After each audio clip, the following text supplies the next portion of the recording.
Hello, this is Terrence McNally. The 2024 elections, the candidates, campaigns, results, and reactions will test American democracy like nothing in recent memory, and that's saying a lot following 2020. So last week I talked with Sam Daly-Harris about the life-tested lessons in his book Reclaiming Our Democracy, Every Citizen's Guide to Transformational Advocacy. I recommend the book and the episode. And I follow it this week with my 2017 conversation with Frances Moore LaPpE and Adam EICHEN about the inspiring local movements they encounter in their book, Daring Democracy, Igniting Power, Meaning, and Connection for the America We Want. It's about engaged citizenship that is multi-generational and solutions-focused. This is their report on pro-democracy activism near the end of Trump's first year in office. A good 2 generations separate LaPpE, the best-selling author 50-plus years ago of Diet for a Small Planet, and EICHEN. They met on a march and decided to write this book together.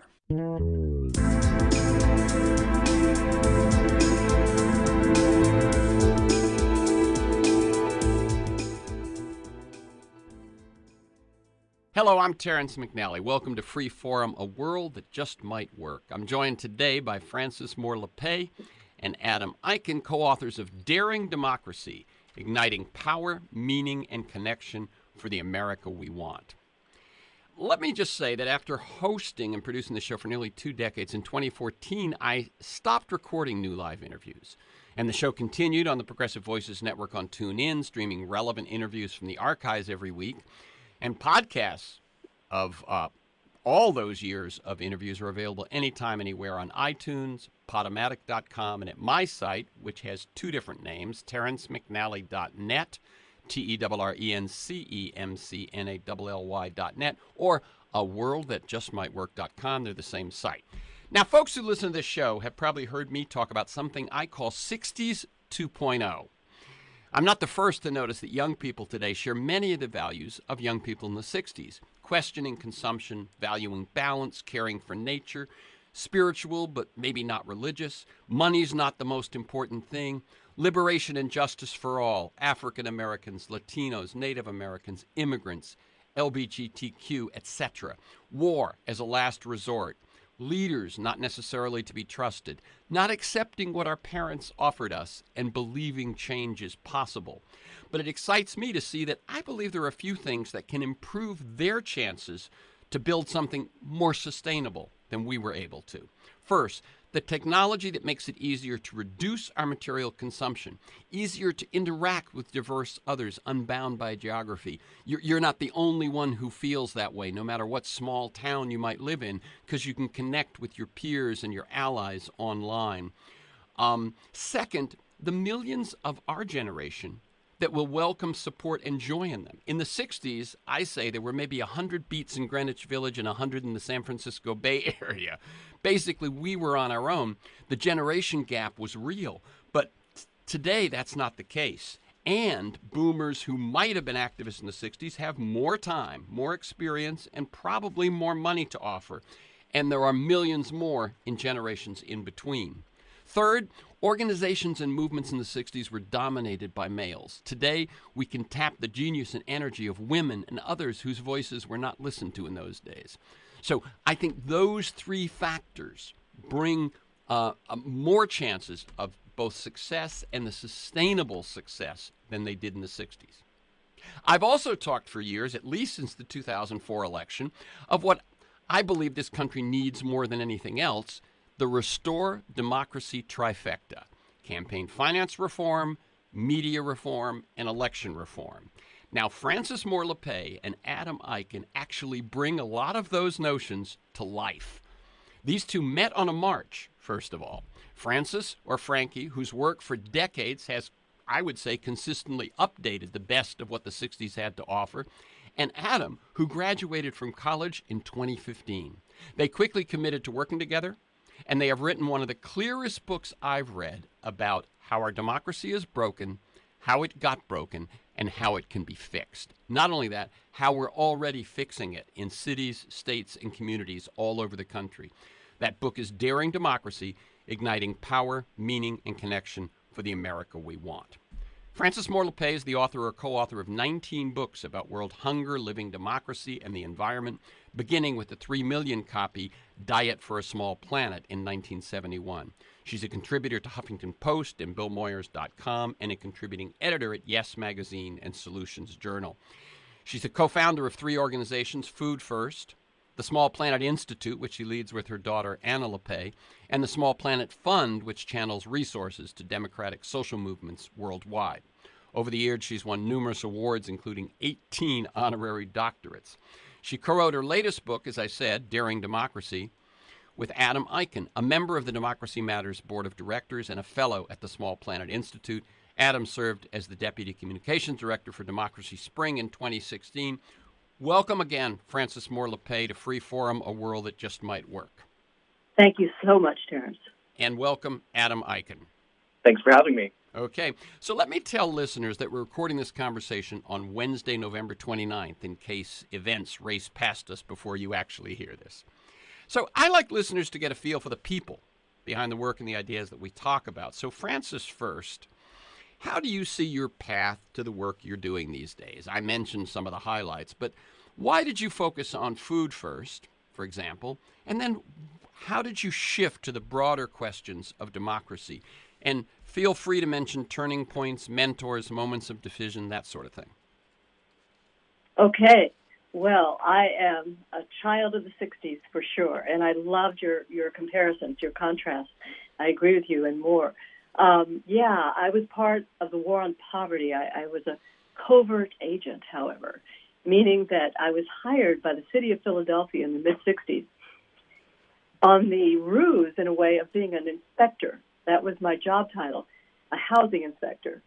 But my real job was going door to door, organizing for the Welfare Rights Organization, because the idea, I think, of my bosses was that, they were trying to help low-income people emerge into home ownership and their own power, but how could they do that if they weren't organized and had solidarity with their neighbors? So I went door to door. That was my job. But, I got crushed.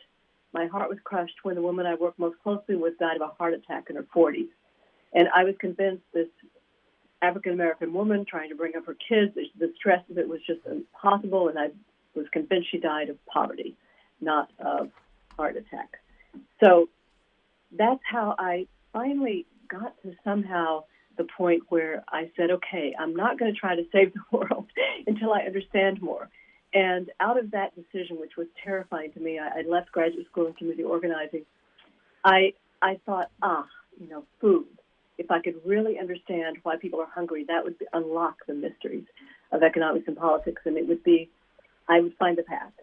So I sat in the UC Berkeley Library and literally put 2 to 2 together using my dad's slide rule. I made calculations and learned that, wait a minute, hunger is not caused by scarcity of food. There's plenty of food. Ultimately, I came to see it's caused by a scarcity of democracy. People don't have a voice, so they don't have food. And that was really the beginning of my adult life, of the quest of keeping on that path. And so I've been swimming in, I like to say, one river with 2 currents, and one is democracy and one is food, because food is such a powerful entry point. It connects us all. We all have to eat. We can measure how much we need, and it connects us to the earth. And so it's always been a great entry point into this fundamental question of who decides, and that is the question of democracy itself. So is that good enough in terms of how I got to be marching on a march with this 24-year-old sitting with me now? That's pretty close, but let me see if I can tease out a little more. What I see over, and you can correct me, over the last 10, 12, 15 years is really the focus is democracy and restoring democracy, sort of very much, as I said, that sort of trifecta that I've been talking about, which is campaign finance reform, media reform, and voting and election reform. I would say I don't see too many other people really banging the drum for democracy so consistently as you have. Any thoughts about how that became the thrust. In other words, part of that would be that some people would have stuck with one issue, food or homelessness or healthcare.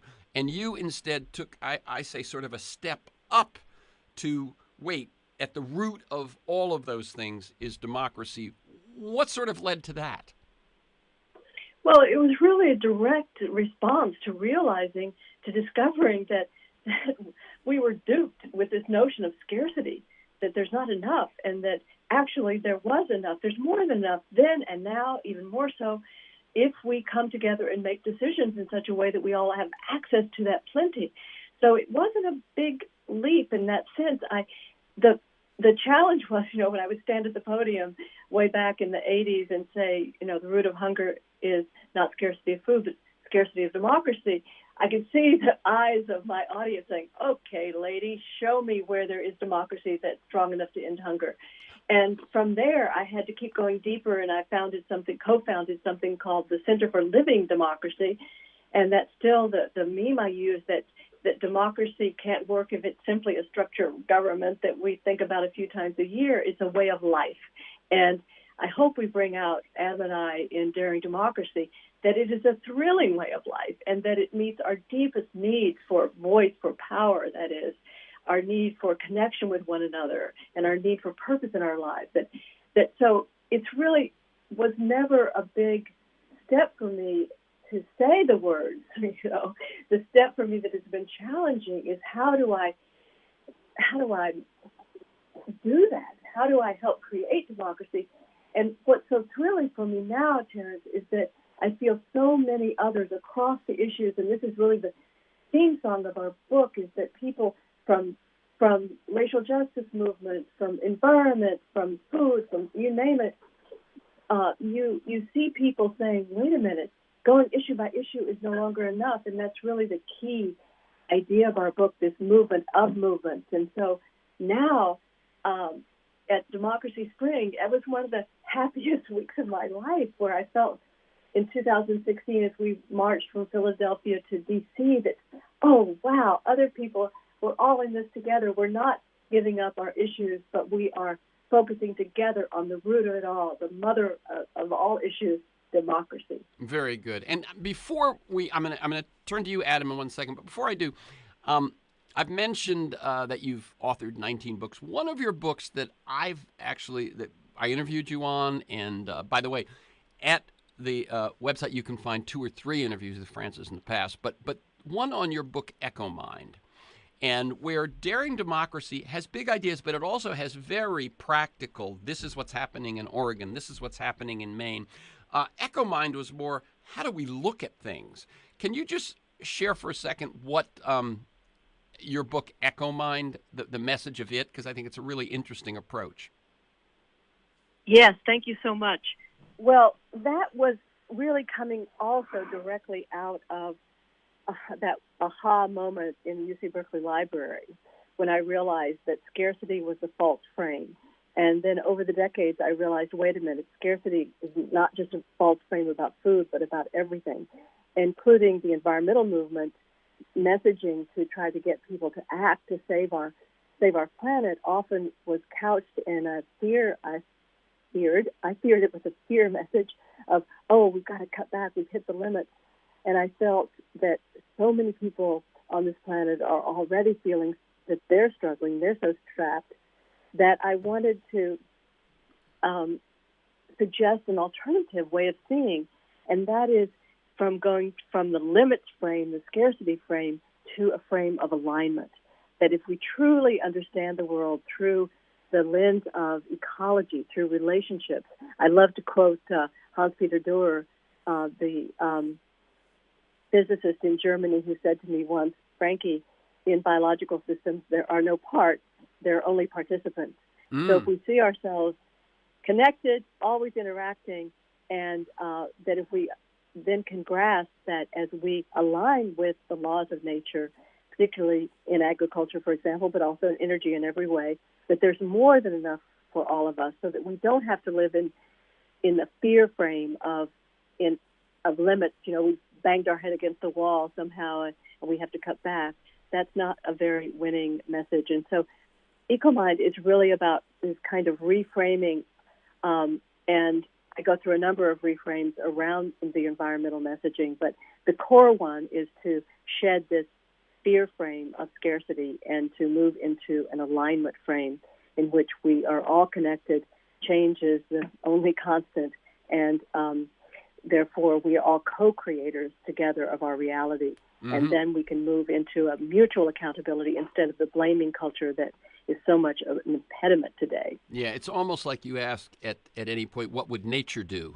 And how would nature handle this? And so I've dealt with biomimicry and that notion. It's often thought of mainly in a technological thing.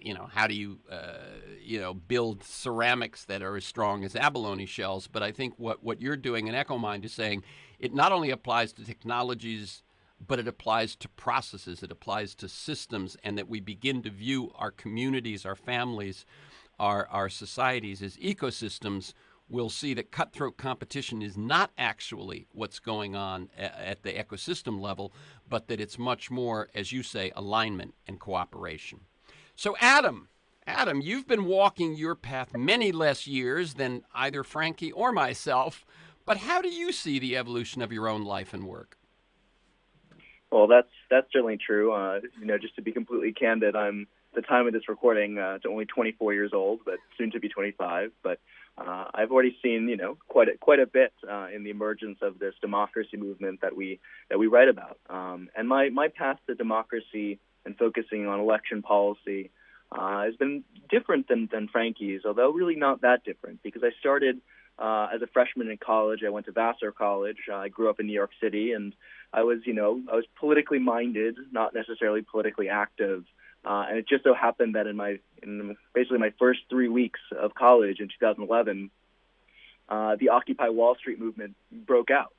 And I actually was there on the very first day, and it was the first protest that I'd ever been to. And I went back a couple times, and it was a really formative moment for me. It really is the moment where politics became real. It's not just a heady experience, but it's what determines the livelihood of the people who live on this planet and in our country. And I met people whom I'd never met before, have met before, and it really was the first time that I came up against riot police and police suppression. That really changed my entire mindset about what it was that I wanted to do. And it became very clear that I had only one option, and it was to try and make the world a little bit of a better place than the one that I found. And the only problem is that as I learned more and more about the United States political system, the more and more I realized I wanted to change everything. But I couldn't focus on everything. That is until I realized the following year when I joined an organization and led it my sophomore year through my last year of college called Democracy Matters, which taught me very concretely that I actually could fight for everything, all the issues that I cared about, to make a progressive America, to make an America that works for all. I just had to focus on democracy. That the biggest hindrance to preventing climate change, to ensuring health care for all, to ensuring a livable wage, was democracy. It was special interest groups spending billions of dollars preventing the change that most Americans want. And it was through that realization, and I remember it incredibly vividly. It was in the first month of my sophomore year of college. The executive director of Democracy Matters, Joan Mandel, who was an organizer in the 60s, she was actually, she went to Vassar College, and she dropped out in, I think, 1963 to go join the Freedom Rides. And she's been was a professor at Colgate, and she's been an organizer her entire life, and she made it explicitly clear. She says, I've been working in this field a long time, and I realized it's democracy. We have to focus on this, and this is why. And when she outlined it, it just changed my life. I said, this is what I want to devote my life to. This is how I make the biggest difference I can. And so I stuck with it throughout college. I was appointed to the board of directors of Democracy Matters in 2015. And then I went abroad for a year because I wanted to know, so how do other countries deal with the issue of money in politics and drawing district lines and ensuring the right to vote? I wanted to know, there are many other democracies. I know that's a radical concept for a lot of American politicians. And so I said, what can we learn from other countries? And it was there that I realized that we have the solutions. We know what works. And it was halfway through my time there that I heard about Democracy Spring, which I'm sure we'll talk about, in April 2016, the march from Philadelphia to D.C., and then the 7 straight days of civil disobedience that I came back for, and that's really where Frankie and I became friends. And it was there when I was deputy communications director of that mobilization that it really became clear that someone had to write about this movement that was emerging across the country, that we had to make it not invisible anymore, that there were Americans stepping up and fighting for democracy reform because they too saw it as the key issue to unleash the floodgate of all the change that we want to see in America. Very good. Let me just share with you that at age 24, I was a part of the McGovern presidential campaign and ran an assembly district in Southern California. So, started in this, what I felt was a pro-democracy movement myself at about the same age. Right. How did you two meet? Whoever wants to take it, you guys can signal to each other who's going to start an answer. How did you meet, and how did you decide to write this book together? Okay, well, we actually met in the rain at the airport in Mexico City. And we had both taken the leap to say, okay, we're going to show up for the first global conference on money and politics, actually initiated by an institute in Stockholm. But representatives from hundreds of governments were showing up. So hundreds of countries, I should say. So we had to be there to learn, right? So we met at the airport by accident, standing there, and started talking. And as we like to say, very accurately, we haven't stopped talking since. So that was our opening, and we were kind of shocked at how little we had to contribute to the conversation there in Mexico City. Yeah, I mean, that was actually really where we started to become friends because, at that conference, all of these, brilliant minds from across the world were debating issues like what is the best threshold off of which to offer public financing of elections? Like how do you qualify for public financing? What is the best way to reduce election costs and stuff like this? And all of the conversations were so outside of where we were in the United States. We were saying, what's the threshold for public financing? The question we have to ask is, how do we get public financing of elections? Right. And so, the American contingent, there were really only a select few of us. We just kind of hung out with each other and had some really, wonderfully deep conversations about, our hopes and dreams for how to make our democracy in our own country more representative. And so Frankie and I got to know each other then. We had a couple meals together and started these conversations. And as I said, it really was on that march from Philadelphia to D.C. in April 2016 where we became friends. I mean, I don't know if any of your listeners have ever been on a hike, let alone a 9-day march. There's not much to do except talk. No one had their earphones in. No one had, a TV out. I mean, people were just talking. And there were about 150 of us marching that 140 miles. And the incredible thing is, two incredible things. Everyone was talking. Every 30 minutes, people would change partners almost and talk to someone new and get a new, life experience and learn from them. But it soon became clear that, Frankie and I continuously just kept talking.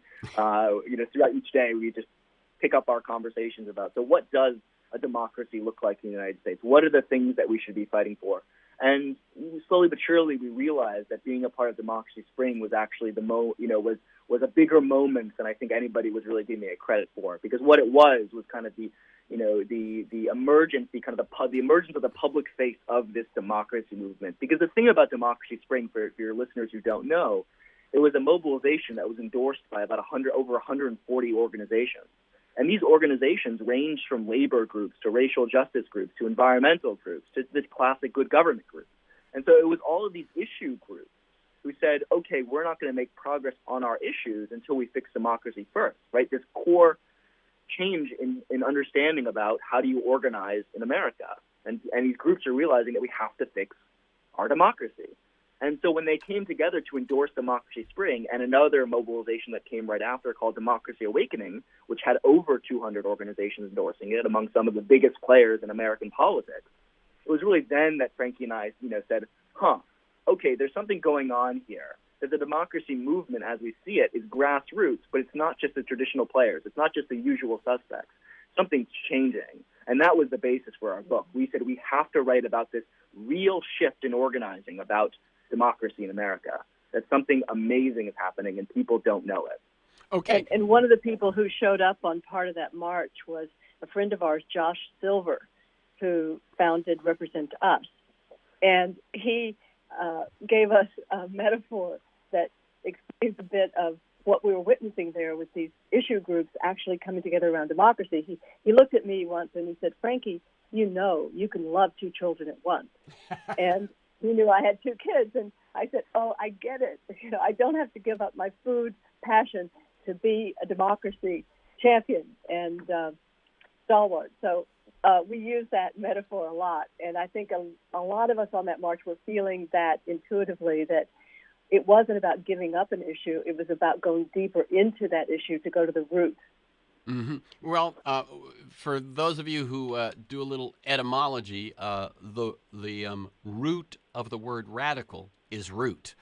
That to be radical is to approach something from the root. And most people think it's to be, you know, wild-eyed or way out on the fringe, but it's really to deal with roots. And the other thing I take from looking at nature is that if you want to solve a problem before it gets more and more complex and more difficult, you solve it upstream.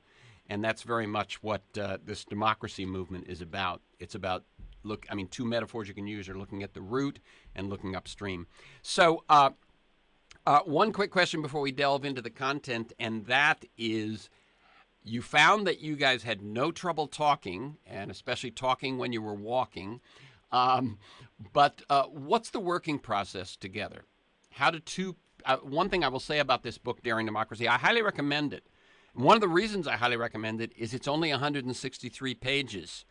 It is jam full of content, but you did a very good job of not just going on and on. What's your writing process like? Well, that's the kind of book we both like to read, first of all, so we had to write one that we don't want to read.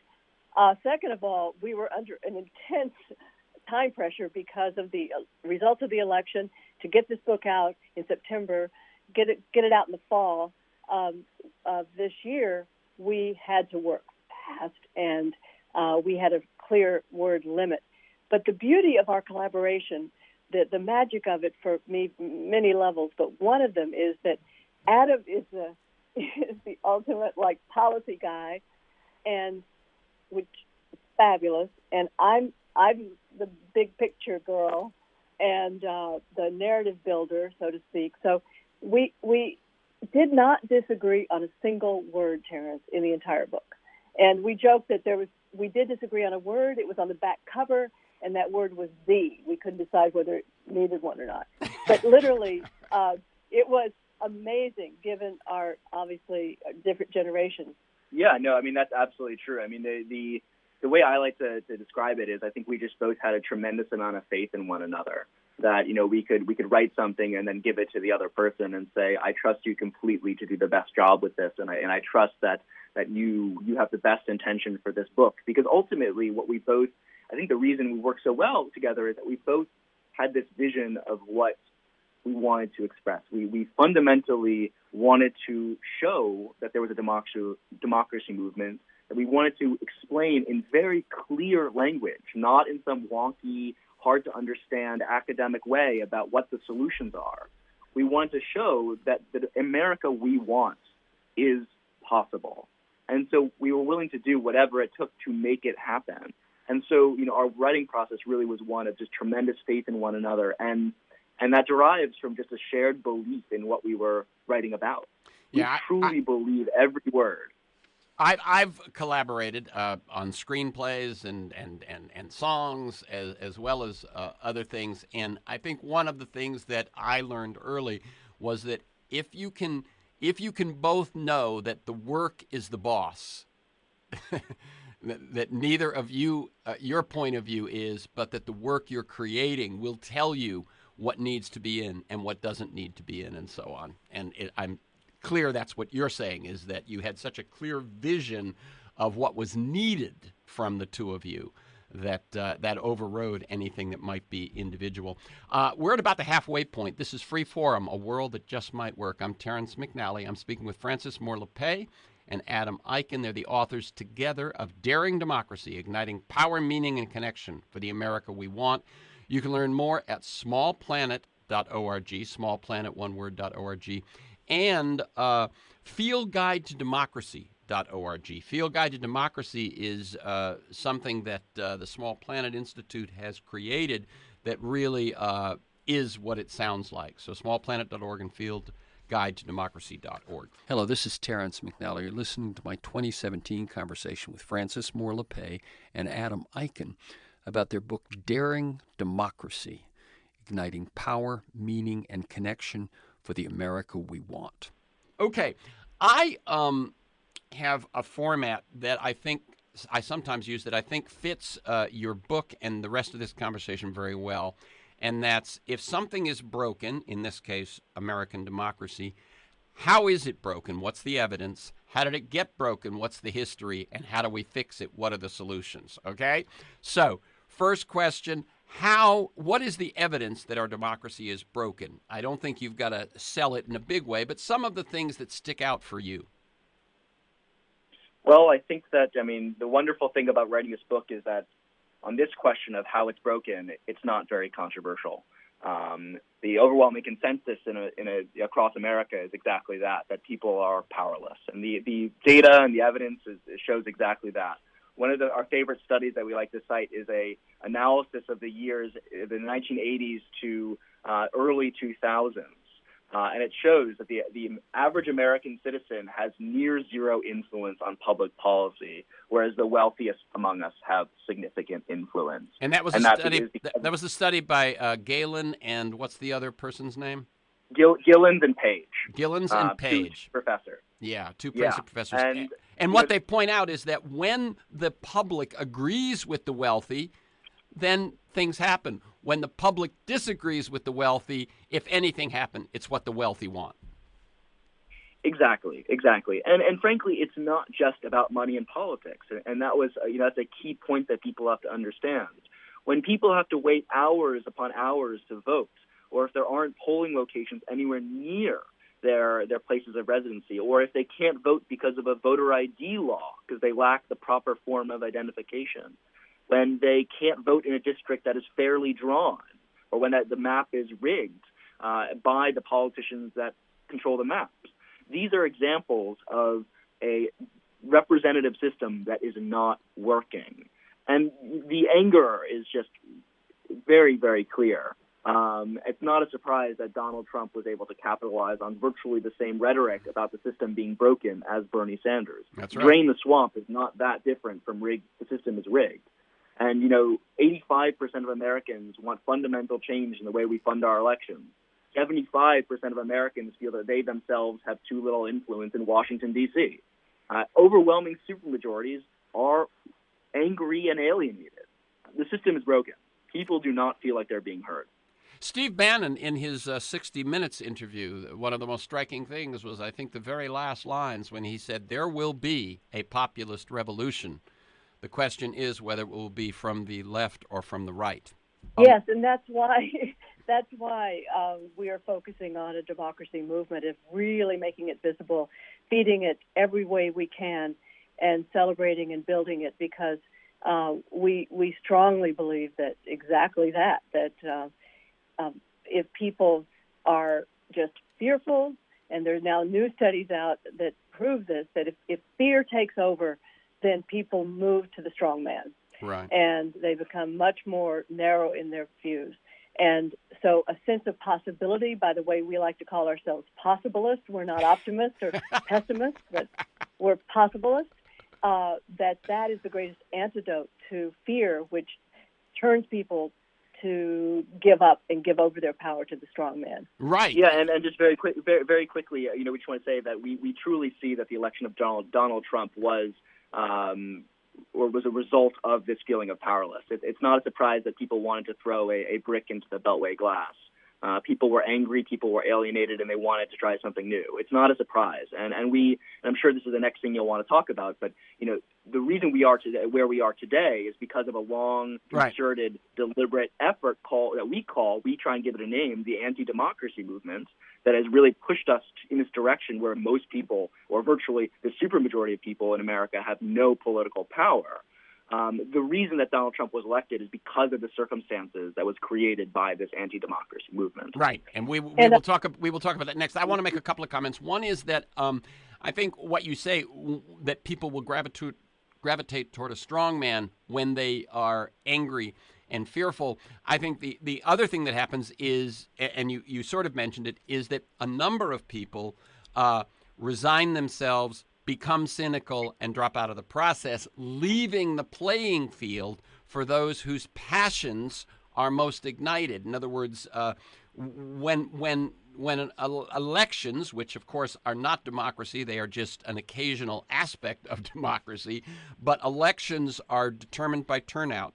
And when you can turn off people, then the people with the biggest passions, as I say, which might be fear, might be anger, will win the day. And what we have to do, and what you're working toward in this, is to ignite those passions towards something positive rather than against the system, and ending with that.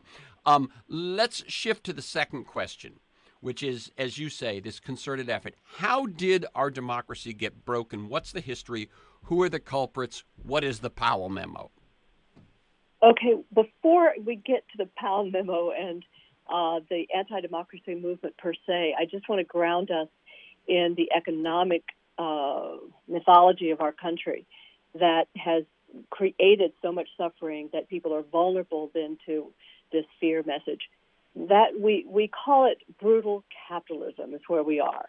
We describe a whole history in a few paragraphs of how Americans have absorbed this reductive notion that human beings, all we can count on is that we are self-interested. We are driven by material, acquisitive material drive and selfishness, and that's what we can count on. And so we buy into this notion. Ronald Reagan told us it was magic, it's the magic of the marketplace, that if we turn over our fate to this, that it will sort out outcomes fairly.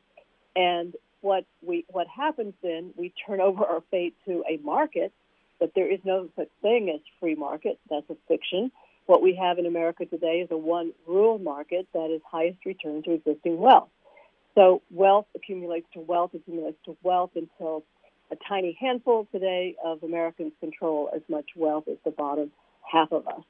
And that's untenable. And then that, of course, then affects and infuses and distorts the political process. And so it's this form of brutal capitalism that we say creates our culture of blame and shame and divides us, because people are so struggling and looking for some way to understand. And it's very easy to blame others, and whether they be immigrants or people of color who they imagine have gotten something they haven't. So I always want to come back to that core idea that is also part of the limits of our imagination, that we believe we can have such a thing as a democratic economy, a democratically bounded market that has public values of decency and fairness in it, fundamentally in the mix. And so we are not anti-market. We are anti this false idea of a one-rule market that only where everything is about highest return to existing wealth. That can't succeed. So that being said, then let me jump in for 1 second, Frances. Yes, and please. Two things. One, what I hear there also from you is the narrative side, right? In other words, if you want to look at how things get broken and how things get fixed, it's good to see the long-term narrative, and that's why your narrative starts before politics. It starts in economics. The second thing is I see you echoing the discovery you made in the Berkeley Library, that it's not scarcity, it's the stories people are told and the stories people believe, and this economic, as you say, brutal capitalism injects scarcity. It doesn't arise from it. Creates the experience of scarcity for so many, which then reinforces this idea that we're all just these selfish little shoppers, right? Yep. So it's a self-perpetuating, reinforcing spiral of powerlessness, we call it. So that then sets us up for 1971. Actually, the same month that Diet for a Small Planet was published, Lewis Powell was really worried. While people like me who'd been part of the war on poverty and so excited that I helped cut the poverty rate in half in a little more than a decade, I was excited to be part of the women's movement and civil rights movement, all of that good stuff. Well, not everyone was thrilled. And Lewis Powell soon-to-be Supreme Court justice. He was on a number of corporate boards, including tobacco companies, and he was worried. He was really worried that the free enterprise system was under such attack that it was a life and death struggle. He uses words like they destroy us, they want to destroy the system. And so the Chamber of Commerce asked Lewis Powell to basically prepare some guidance for how does the business community, which Powell says in his response, says, it's the most undervalued or unlistened to, effectively, segment of society. He wrote then a 34-page memo, very clear, very sharp, and it reads like a playbook, Terrence, in terms of what then happened, how the business community, if you will, proceeded. And there are basically two main categories that came out of the Powell memo, and then basically a cabal of billionaires took up the mantle as well, and then added to this playbook.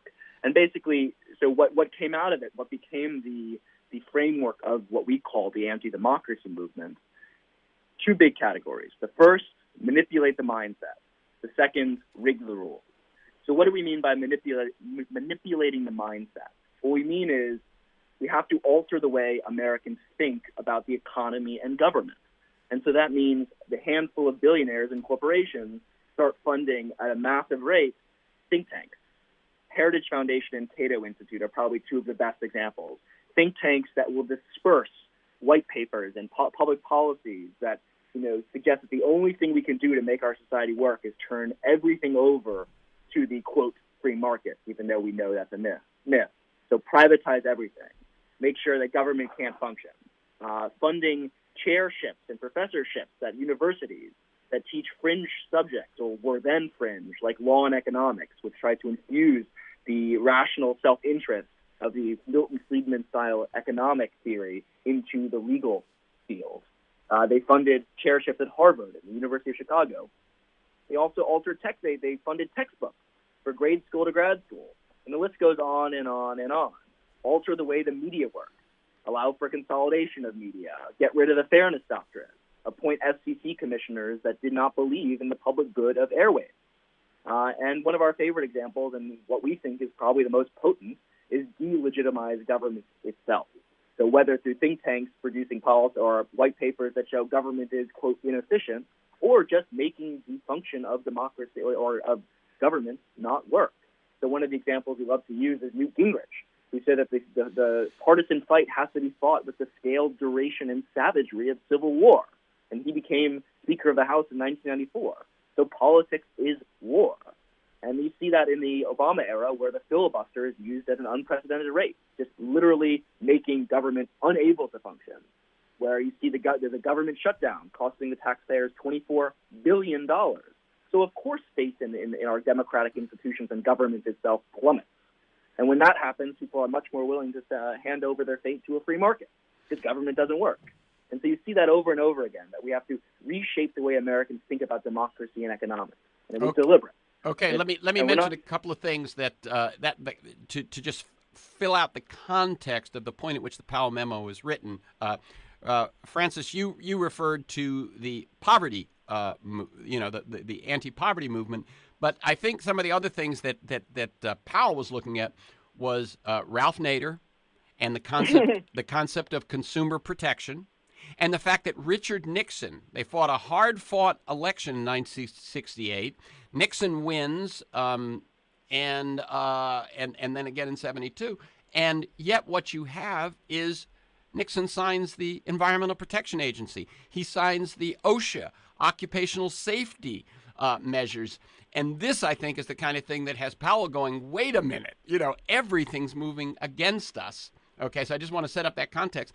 Second thing I want to say is that I remember the Powell memo first came to me, and I just want to give her a heads up, was a woman named Sally Covington in 1989 who wrote for the Center for Responsive Philanthropy, and she really laid out the same case that you lay out here in the book Daring Democracy. Now, having said that, I highly recommend to folks, if this is news to you, if the actual battle plan laid out and then executed over the years since 71, Daring Democracy has the most concise and complete, I think, description of how that happened. And along the way, we learn about ALEC, and we learn about the Federalist Society, ALEC to lobby governments and actually write model legislation, which then gets passed by state legislatures, and the Federalist Society to vet prospective justices so that the federal government,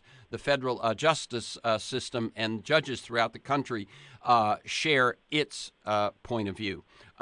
Anything you want to add to either of those? Yeah, very quickly. And then just kind of the second real key piece of this is the rigging of the rules. So when you can't alter all of America's mindset, especially for those who are going to be most hurt by this economic system, this anti-government system that turns everything over to the private sector, you have to just rig the rules. Make sure that the people who are going to be most hurt can't actually express themselves politically. And so this is really where the anti-democracy movement has been probably the most successful, passing voter ID laws, suppressing the vote, getting rid of polling locations, unleashing money in politics, rigging the lines so that politicians can choose their constituents and not the other way around. And the story of the gerrymandering, it was really an assault on fair lines after the 2010 elections is really stunning. And the journalist Dave Daly wrote a wonderful book about that. And we tell the story in brief and just how deadly and devious the plot to rig the elections or the district lines were in 2010. And so we really go through it, that the rigging of the rules is a really key piece of this whole thing. Absolutely. And things along the way, Buckley versus Vallejo, Citizens United, and then all of the gerrymandering that followed in state legislatures when I think this movement had its greatest sort of success that almost went unnoticed, which was the 2010 elections. Obama having won a wonderful victory in 2008, and then in 2010, as we've mentioned this show many times, a key election because districts are set every 10 years, but only every 20 years are districts set after a non-presidential election. And so 2010 was both a non-presidential election, which means you don't get as many progressive votes, as many urban votes as you do in a midterm election, and yet that midterm election set the stage for all of the gerrymandering that took place following that. Okay, again, turn to this book, 163 pages. It will lay out that case. So now we've answered how do we know it's broken and how did it get broken in brief. Now, how do we fix it? What are the solutions? And for this one, jump in with specific examples. We've got about 8 more minutes. Okay. Let me just do one preface comment, and that is that it is not the magnitude of the challenge that crushes the human spirit. It's only feeling useless, feeling futile. And so our book is to show exactly through stories that we are not powerless. We can act effectively. And so we go through the stories of people who most inspired us. In one state is the state of Maine, where in 1996, Mainers were really upset about the trucking industry lobby that had overwhelmed and caused a lot of harm. And so they said, okay, we're going to institute public financing of elections, and we've got to pass this system to make it work, where you step up as a candidate and you get a small number of small donations from a certain number of people, and then you get public matching. You get public funds to go for it. Well, the campaign started, and they reached out to a polling outfit to say, would you poll this question? And the polling outfit said, no, it would be unethical for us to do that, to take your money, because you have no chance of winning. Well, in 1996, 12% advantage over the naysayers, and they went forward with clean elections in Maine. And so that now I believe it's up around 80% of legislators in the Maine legislature have run using public money. So people like my friend Deb Simpson, a waitress in a small town in Maine, could run and win 5 times and become a distinguished leader. And now there are more members of the working class percentage-wise in the Maine legislature than any other state. Okay, and very quickly, if you're under the Maine model and it's spreading, it's how do you qualify? Just so people who have a question with that, how do you qualify for the public money? Well, Deb had to get, this was year 2000, she had to get $5 from 50 people to show that she was a viable candidate. And she said, I'm a waitress, I can do that. And she did. I know how to get tips, exactly. So you show that you have support, and then that puts you in a position to gain the public support. Okay, Adam, Correct. I cut you off. Go ahead. Oh, no, I was just saying, and that depends on which race you're running for. And there are many different models of public financing across the country. One of them that's most exciting now, which we really didn't even talk about in the book, is Seattle, which very quickly they give every resident of Seattle 4 $25 vouchers that they can give to any of the municipal candidates that they want, the ones that are eligible. In 2017, this past election was the very first one to use these vouchers, and it was a tremendous success. The number of donors tripled. The donors reflected the actual demographics of Seattle, and the candidates that used the public money won against big money-backed candidates. And you see this across the country, that when there's significant public financing, the amount of time people spend fundraising goes way down, and that normal, ordinary, everyday Americans can run for office and have a political voice. But here's the thing. It's not just about money and politics that we're making progress. I'm going to make a very bold claim here, and I think it's one that Frankie agrees with, and I think it's one that our book supports. We have the policy solutions to advance our democracy. We know what we need to do. And there are states across the country that have been experimenting in pro-democracy policy, from early voting to same-day registration to one of my favorites, which is automatic voter registration, so that you get registered every time you interact with a government agency or an eligible government agency like the DMV. And Oregon became the first state to implement AVR in 2015. And in the first 3 months, when it went into effect in 2016, registration tripled. The new registrants tripled in the first 3 months. And so you see outstanding progress, almost 100,000 new voters in Oregon. And since Oregon passed it, 9 states in Washington, D.C. have followed suit, passing AVR. And 1 in 4 Americans now live in a state with automatic voter registration.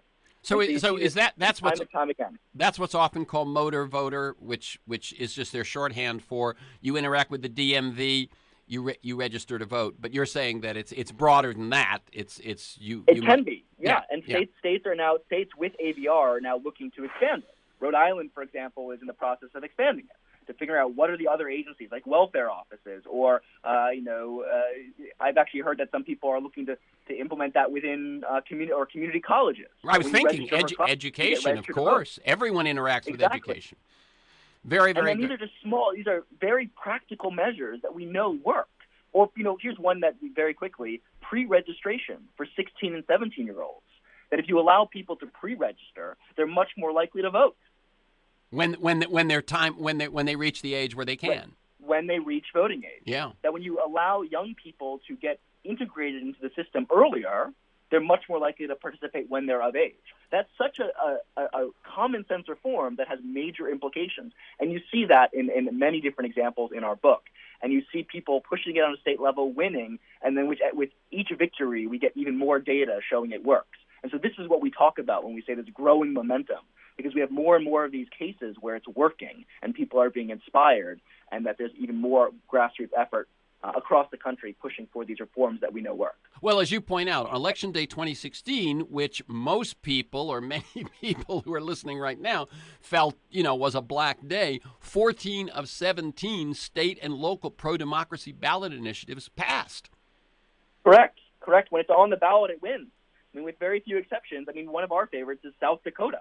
South Dakota was one of the states that have a ballot initiative, a pro-democracy ballot initiative. It was one of the most sweeping pieces of anti-corruption legislation in South Dakota. And South Dakota has voted for Republicans in 80% of all statewide elections in its state's history.